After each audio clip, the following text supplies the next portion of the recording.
Ladies and lovers, Andy here, day 212 of the Inner Winner Show. This is a second part to yesterday's episode. So if you haven't listened to that, go back and listen to that first.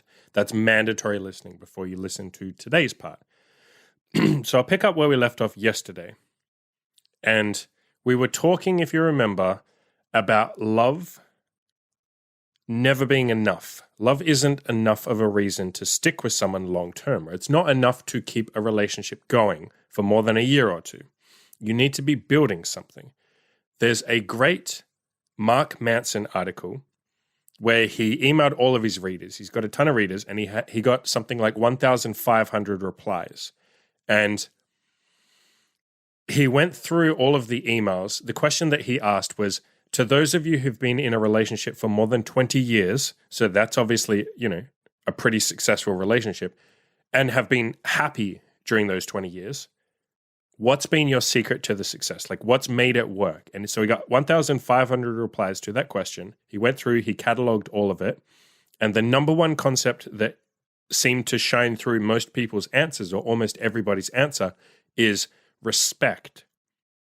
Now, I'll leave a link to the article itself. I definitely recommend you go and read that article. It's a great article. But this concept kept coming up over and over again. It wasn't love. It wasn't we love each other, we adore each other. It wasn't any of that. Obviously, they all do love each other or they wouldn't be together. But respect seemed to come up the most. Respect seems to be the most important thing, at least if you ask people who've been in a long-term happy relationship. This theme came up so much that he just said, like, okay, this is pretty much mandatory. You have to respect each other. That seems to be infinitely more important than love or anything else you might do. Respect. How do you build respect? By doing exactly what I said yesterday, building something with the person that you're with, whether that's working on your self-improvement together, you work on yours, she works on hers, and then you build some stuff together. But you need to be building something together. And the more that you achieve yourself and the more she achieves, and then the more you achieve together, the easier it is to respect someone. What is respect? It's looking up to them. It's respecting or appreciating the goals that they've worked on, the accomplishments that they've had. And that's why in the Tinder guide, in the retention section, I talk over and over and over again, build something with the girls that you date. Even if it's just a casual relationship, be building something. Even if all you're building together is like, let's get good at sex together. That's still building something. But particularly when we're talking about love or a long-term relationship, you need to be building something. You need to have more respect for her with every year, and she needs to have more respect for you with every year that passes compared to the previous one. Now, that doesn't mean you need to be some perfect caricature of an alpha male or something. You don't need to be perfectly, completely stoic 100% of the time, but every time you have a rut, you need to pull yourself out of it, and that will make her respect you more. Every time she's in a rut, she needs to pull herself out of it, with your help, obviously. That will make you respect her more. You both need to be achieving things. With every achievement, you respect each other a little more. Every time you have a struggle, you need to overcome it so that you respect each other more and more. You want to be building your own cool lives together so that you have memories, so that you're going on, road trips, adventures, that sort of shit. Making memories together. That is building something, scheduling something fun. I talk about this quite a bit. At least once a week, you want to schedule something. This is in the context of a long-term relationship, okay? So this doesn't apply if you're just, in a friends with benefits relationship. Don't stress about that if you're just dating casually. But when you're dating a girl fairly seriously, maybe you've been together for a year or two, schedule something awesome that you guys do at least once a week. Like, that can be a road trip, that can be doing some new adventure or trying some new hobby that you guys have never tried, or writing a big bucket list of stuff to try. Stuff like skydiving together, going in a hot air balloon. Maybe you try axe throwing, like, where you throw those axes. Maybe you go rifle hunting together. Maybe fire a gun together. Like any of that sort of stuff. Going on a big road trip, going somewhere new, doing something cool every week. And now, if you don't have a lot of money or, you don't have a lot of free time, just do something like fairly easy to do. Like, you just go on like a 3-hour road trip, right? Just go on a little mini adventure somewhere, go somewhere new, do something cool. Like, build some sort of memory every single week. So as long as you're building something, you're working on generating that respect that we're talking about. And another question that I get asked sometimes is, how can you it's a bad way of framing it, but guys do frame it like this. So I'll tell you what the framing is, and then I'll tell you why you should frame it differently. Guys will say, how can I make a girl fall in love with me? Now, I understand the sentiment of what they're saying. It's a terrible phrasing of it because you shouldn't be making someone fall in love with you. What they're essentially saying is like, how can I generate love? How can I get to a point where I love her and she loves me? That's a better way of framing it. And as I said in the previous episode, love really is just a product of spending a lot of time together, even more so if you're building something together at that time, like while you're spending that time together.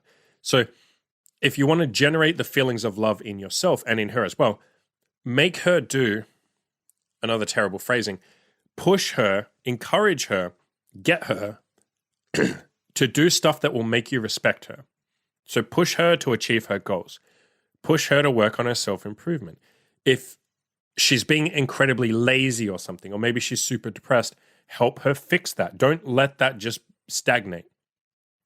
Do your very best to get her to do stuff that will make you respect her. If you want to respect her, and respect is just a way or a path of keeping love. It's a path to love, and it's a path of keeping love going for longer. Push her to do stuff that will make you respect her. And in turn, do stuff that will make her respect you. Work on your own self-improvement, achieve things, work on your mission. When you're having a bad day, do your best to pull yourself out of it.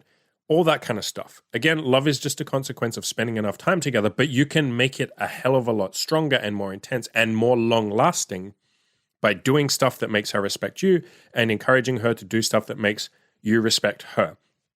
Too many times people look at love as if it's this like static, like ephemeral thing, like it's just this magical thing and we have no idea what it's like. No, you absolutely can make yourself fall in love with someone. You can make them more of a prospect for you to love by pushing them to do the things that would make you love them, right? If you would love a girl that like is absolutely working on her mission and crushing her goals, then encourage her and push her to do those things. Don't look at it in terms of like, oh, love is just this thing where, maybe you love the person, maybe you don't. It's all up in the air. It's all like wishy-washy. It's like you can absolutely generate love. You can make yourself love a girl by pushing her to be someone worthy of love. You can respect her by pushing her to become someone worthy of respect. And women, the same thing. Women can push their men to become better.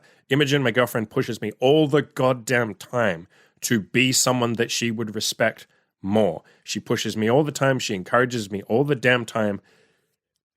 And I follow through with that. I achieve things. I do, the stuff she's encouraging me. If I'm having a bad day, she'll say like, come on, you know how to have a better day. You have to like go for a walk or just do a podcast. You always feel better if you do some content or take some action that'll make you feel better. And then I'll do it and I'll be like, yep, awesome. And then she gets to feel like awesome. Like I respect him more now. She's pushing me to be someone that she can respect even more. I push her to be someone that I can respect more and more. So please don't look at love in terms of it's like this static thing or this feeling.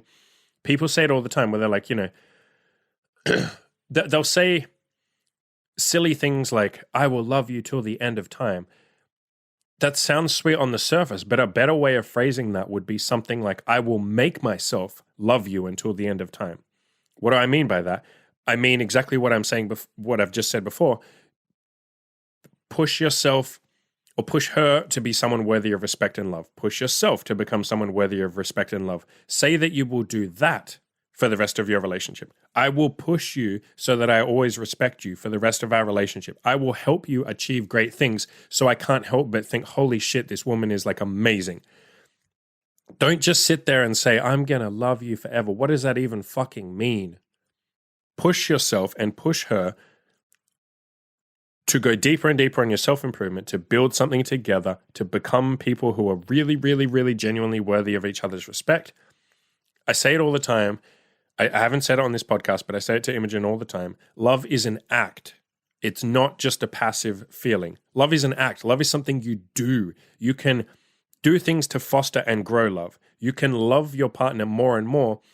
And if you say, how do I love them? Exactly what I just said. You push them to be better because the better they are, the more you're going to love them, right? The higher they climb, the more you're going to love them. The more you can respect them, the more you're going to love them. So how do you love someone? Part of that should be pushing them to become worthy of even more of your love. And you want to spend your entire relationship together. And ideally, if you're going to be with this person for the rest of your life, you want to push them for the rest of your life.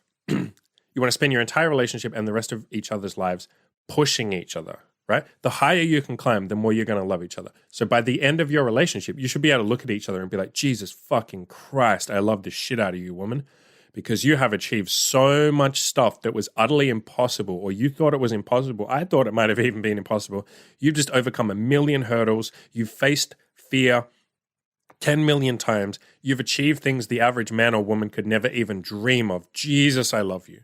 Like, absolutely be pushing the person that you're with to become better every single day, and that will make you love them more. It will also make you more firmly joined, and I mean that in a good way. It's like you just absolutely have so much loyalty for each other, because I get to look back over the last 2 years and say, or the last 3 years, I should say, but especially the last 2 years. It's really been the last 2 years.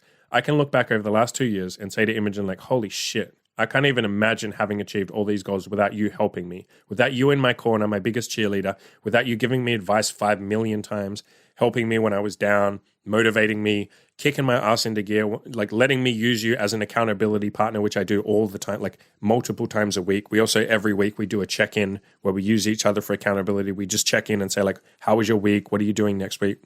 I've talked about that in the past. I have a tremendous loyalty towards her, right? She has the same thing. All of the goals that she's achieved, she has done with my help, with my pushing, with my prompting, with me saying, like, come on, you got this. Like, there's so much loyalty between us because we've both been there in each other's corners as the biggest cheerleaders in both of our lives, or in each other's lives, I should say. So absolutely you can generate love. Absolutely you can foster love. You can foster respect by building something together, by working on your self-improvement together, and by pushing each other to become people that you will respect more and more as time goes on. I think I'll leave it there. I don't think I have too much more to say on love. If there's more that you guys want to ask me, you're welcome to like leave a comment, send me an email, something like that. Maybe I can revisit this topic in future. I did hint yesterday that I would cover in more detail at some point the relationship I was in with Imogen and this other girl, where I loved them both at the same time. Maybe it was love, maybe it wasn't, whatever. Maybe I'll cover that in future. And I'll finish up by saying these questions all came from someone who's in my Facebook group, the Winners Club. So if you want to join that, I'll leave a link in the show notes below. It's basically ongoing accountability. You get a weekly check-in, a weekly live stream, and you can ask me questions every single day throughout the week. I jump in there, I answer them. I also like spin half of it into like podcast content like this. So you'll always get your questions answered. I'll leave a link in the show notes below if you guys want to join that. Adios. Go forth, be fruitful, multiply, love, and be loved, and have a good time.